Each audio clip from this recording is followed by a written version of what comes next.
ধৈর্য সিং চিতোরের মহারাজ ছিলেন।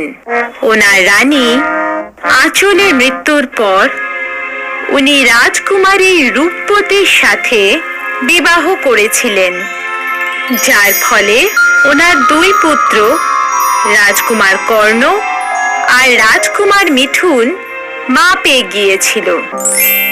রানী রূপবতী তার দুই পুত্রের খুব ভালোভাবে যত্ন নিচ্ছিলেন। এটা দেখে রাজা ধৈর্য সিং খুব খুশি হয়েছিলেন। বেশ কিছু বছর পরে রানী রূপবতী এক রাজকুমারীর জন্ম দিলেন। রাজা ধৈর্য সিং আনন্দে আত্মহারা হয়ে গেলেন।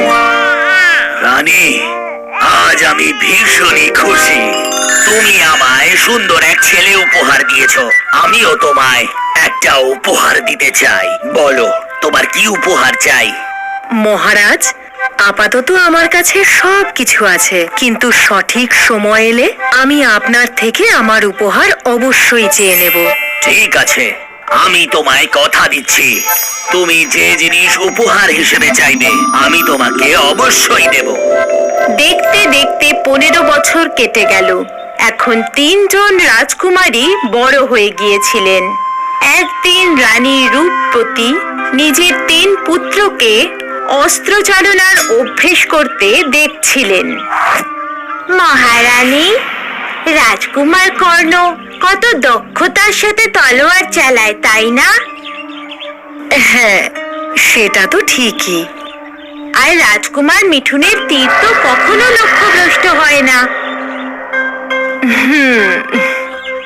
কিন্তু এই রাজকুমার জিতেন, উনি তো এখনো ভালো করে তলোয়ারই ধরতে পারেন না।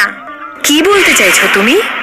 আমি এটাই বলতে চাইছিলাম যে কয়েক বছরের মধ্যেই মহারাজ রাজকুমার কর্ণকে রাজা বানিয়ে দেবেন আর রাজকুমার মিঠুনকে সেনা অধ্যক্ষ।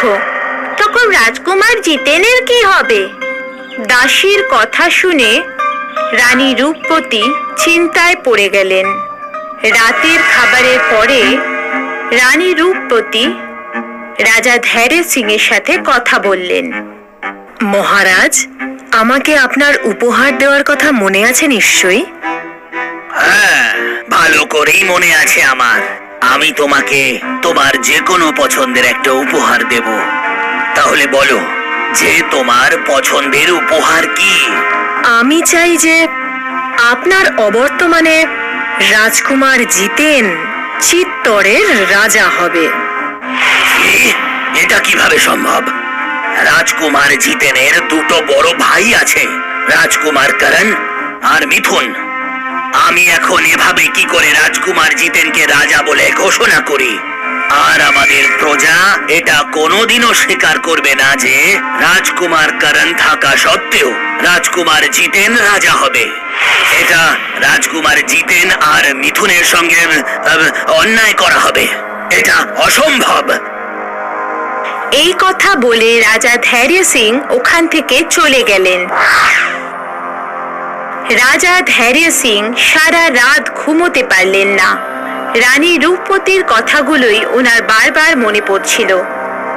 যদি রানী রূপবতী নিজের ছেলেকে রাজা করার জন্য কোনো ভুল রাস্তা বেছে নেয় তো? না না, ও এমনটা করতে পারে না। কিন্তু যদি ও কখনো লোভে পড়ে ও যদি দুজন রাজকুমারের কোনো ক্ষতি করে ফেলে তাহলে? না, সেবক সেবক! রাজা ধৈর্য সিং রাজকুমার কর্ণ ও রাজকুমার মিঠুনকে ডেকে পাঠালো। একটু পরেই দুজনেই সেখানে উপস্থিত হলো। রাজা ধৈর্য সিং ওদের তার নিজের চিন্তার কথা বললেন। বাবা, আমার মনে হয় না যে মা এমন কিছু বলতে পারেন, কিন্তু তাও যদি আপনার আমাদের জন্য চিন্তা হয় তাহলে আমরা সেটাই করব যেটা আপনি চান। আমি আদেশ করছি যে তোমরা দুজন এই রাজ্য থেকে অনেক দূরে চলে যাও। যতক্ষণ না তোমরা আমার মৃত্যু সংবাদ পাচ্ছ এখানে ফিরে এসো না। আমার মৃত্যুর পর রাজকুমার করণ, তুমি আমার সিংহাসন সামলাবে। এবার এখান থেকে চলে যাও। যথা আজ্ঞা বাবা। যথা আজ্ঞা বাবা। রাজকুমার কর্ণ আর মিঠুন রাজা ধৈর্য সিং এর ঘর থেকে বেরোনোর সময় দেখলেন যে ওখানে রাজকুমার জিতেন দাঁড়িয়ে আছে। দাদা, যদি মা তোমাদের দুজনের ক্ষতি করে আমাকে রাজা বানাতে চায়, তাহলে আমি রাজা হতে চাই না। জিতেন, মায়ের সম্বন্ধে এরকম কিছু ভেবো না। হতে পারে এটা শুধু বাবার চিন্তা মাত্র। যাই হোক না কেন, আমি তোমাদের দুজনকে এখান থেকে যেতে দেব না। আমাদের বাবার কথা মেনে চলতে হবে। তাহলে ঠিক আছে, আমিও তোমাদের সাথে যাব। না, তুমি আমাদের সঙ্গে আসতে পারবে না। না, আমি তোমাদের সাথেই যাব। রাজকুমার কর্ণ আর মিঠুন যাত্রা শুরু করলেন, আর রাজকুমার জিতেন ওদের পিছু নিল।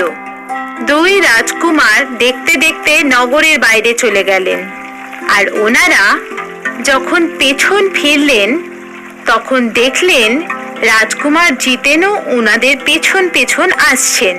তারপর তিন ভাই একসাথে যাত্রা শুরু করলেন। তিনজন রাজকুমারী সাধারণ মানুষের মতোই পরিশ্রম করে নিজেদের দিন কাটাচ্ছিলেন। কোনো এক দিনের কথা, পরিশ্রম করে তিনজন রাজকুমার জঙ্গলের মধ্যে বিশ্রাম নিচ্ছিলেন। জিতেন, যাও একটু জল নিয়ে এসো। ঠিক আছে দাদা, এক্ষুনি আনছি। রাজকুমার জিতেন নদীর ধারে পৌঁছলেন, আর একটি বিশাল সাপ তাকে জড়িয়ে ধরল। ছাড়ো আমায়, আমায় ছাড়ো, ছাড়ো আমায়। আমি তোমাকে তখনই ছাড়বো যখন তুমি আমার প্রশ্নের প্রত্যেকটা সঠিক উত্তর দেবে। বলো, দেবতারা কি শিক্ষা দেন? রাজকুমার জিতেন ভাবলেন আর তারপর বললেন, সব সময় নিজের ভাইদের পাশে থাকাই দেবতাদের দেওয়া শিক্ষা। ভুল, একদমই ভুল। এখন তুমি আমার কাছে বন্দি থাকবে। খুবই তাড়াতাড়ি আমি তোমাকে খেয়ে নেব। সাপটা রাজকুমার জিতেনকে গুহায় বন্দি করে রাখলো। অনেক দেরি হয়ে গিয়েছিল, আর এবার রাজকুমার জিতেনকে খুঁজতে রাজকুমার মিঠুন সেখানে পৌঁছলেন, আর সাপটা ওনাকেও জড়িয়ে ধরলো।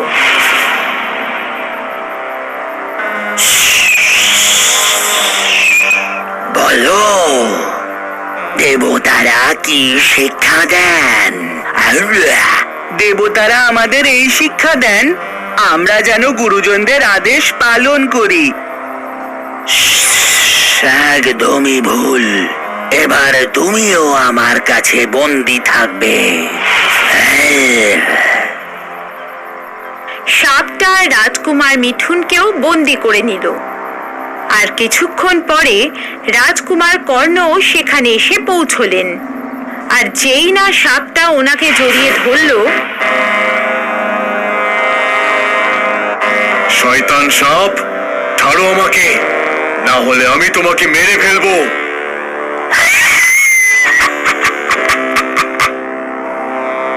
আমার কাছ থেকে তখনই তুমি মুক্তি পাবে যখনই তুমি আমার প্রশ্নের সব কটা সঠিক উত্তর দেবে। হ্যাঁ, কি প্রশ্ন করতে চাও বলো? বলো, দেবতারা আমাদের কি শিক্ষা দেন? দেবতারা আমাদের এটাই শিক্ষা দেন যে আমাদের সবসময় সেটাই করা উচিত যাতে অন্যের উপকার হয়। এটাই আমাদের ধর্ম। অন্যকে কষ্ট দিয়ে আমরা কখনোই জীবনে সুখী হতে পারি না। বেশ ভালো, তুমি একেবারে সঠিক উত্তর দিয়েছ, আর সেই কারণে আমি তোমাকে মুক্ত করলাম। আমি আমার দুজন ভাইকেও ফেরত চাই। আমি শুধু তোমার একটা ভাইকে তোমার কাছে ফিরিয়ে দিতে পারি। এবার তুমি ভাবো আর ভেবে আমায় বলো যে তুমি তোমার কোন ভাইকে ফেরত পেতে চাও। আমি আমার ছোট ভাই রাজকুমার জিতেনকে ফেরত চাই। কিন্তু সেটা কেন? তোমার আর একটা ভাইকে বাঁচানো তোমার ধর্ম নয়? আমার দুই ভাইয়ের সব দায়িত্বই আমার, আর দুজনেই আমার কাছে সমান। কিন্তু আমার ছোট ভাই জিতেন আমাদের জন্য রাজ্য ছেড়ে এসেছে, আর আমাদের সঙ্গে জঙ্গলেই ঘুরে বেড়াচ্ছে।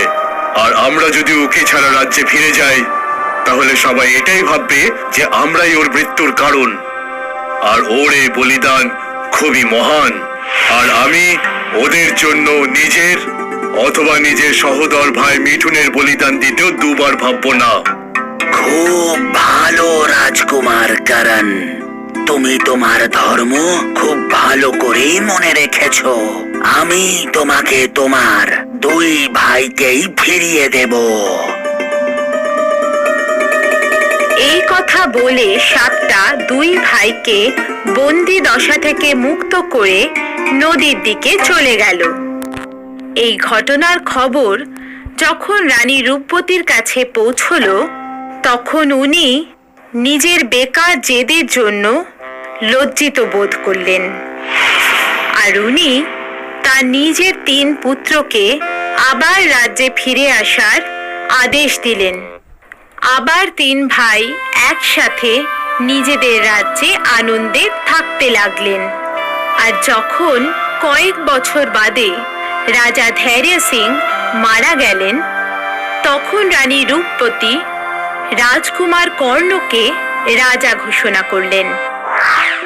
এই গল্প থেকে আমরা এই শিক্ষা পেলাম যে আমাদের সব সময় পরস্পরকে সাহায্য করা উচিত, আর আমাদের আপনজনেদের ওপর সন্দেহ করা উচিত নয়।